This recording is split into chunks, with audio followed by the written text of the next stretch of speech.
This channel does not promote any violent, harmful, or illegal activities. All content provided by this channel is meant for an educational purpose only. বাংলাদেশের দিকেই নজর রাখবো, তার কারণ ইতিমধ্যে সাজা ঘোষণার যে সম্প্রচার, সেই সম্প্রচার ইতিমধ্যেই শুরু হয়ে গিয়েছে।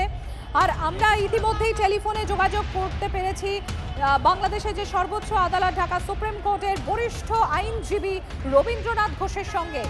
রবীন্দ্রনাথ বাবু, বাংলাদেশে আইনের নামে, শাসনের নামে যে প্রহসন চলছে, তার শিকার তো আপনার মতো এরকম বরিষ্ঠ আইনজীবীকেও হতে হয়েছে।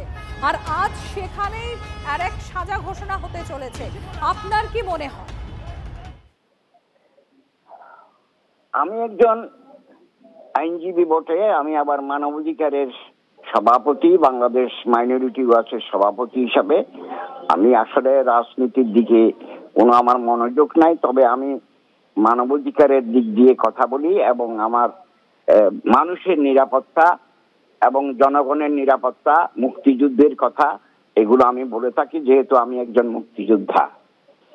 ব্যাপারটা হলো, যেভাবে আইনটাকে সাজানো হয়েছে, যে একটা প্রহসনের একটা ব্যাপার হয়ে দাঁড়িয়েছে, যে